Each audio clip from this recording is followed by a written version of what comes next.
बोले प्रेम से श्री सद्गुरु महाराज की जय। श्री सद्गुरु महाराज की जय। श्री सद्गुरु महाराज की जय।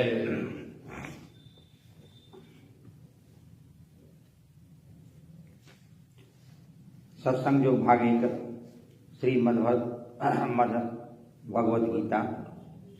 श्री भगवान ने कहा, अव्यय अर्थात कभी भी छीन न होने वाला अथवा त्रिकाल में भी अबाधित और नित्य यह कर्म योग मार्ग मैंने विवस्वान अर्थात सूर्य को बतलाया था।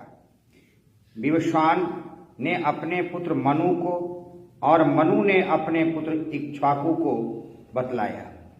ऐसी परंपरा से प्राप्त इस योग को राजर्षियों ने जाना, परंतु हे शत्रुतापन अर्जुन, दीर्घ काल के अनंतर वही योग इस लोक में नष्ट हो गया।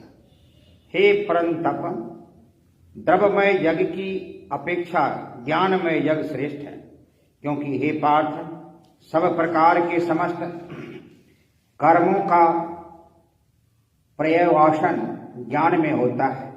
क्योंकि हे पार्थ, कर्म मात्र ज्ञान में ही पराकाष्ठा को पहुंचते हैं।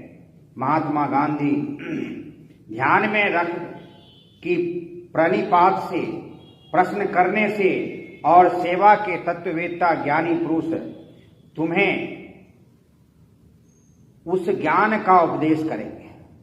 इसे तू तत्व को जानने वाले ज्ञानियों की सेवा करके और नम्रता पूर्वक विवेक सहित बारंबार प्रश्न करके जानना, वे तेरी जिज्ञासा तृप्त करेंगे। इस लोक में ज्ञान के समान पवित्र सचमुच और कुछ भी नहीं है। काल पाकर उस ज्ञान को वह पुरुष आप ही अपने में प्राप्त कर लेता है, जिसका योग अर्थात कर्म योग सिद्ध हो गया है।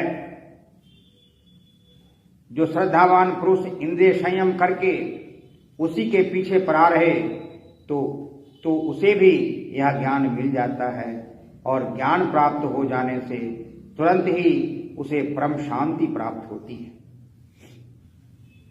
जो किसी का भी द्वेष नहीं करता और किसी की भी इच्छा नहीं करता, उस पुरुष को कर्म करने पर भी नित्य सन्यासी समझना चाहिए। क्योंकि हे महाबाहु अर्जुन, जो सुख दुख आदि द्वंद्वों से मुक्त हो जाए, वह अनायास से कर्मों के सब बंधनों से मुक्त हो जाता है। इस प्रकार बाह्य सुख दुखों की अपेक्षा न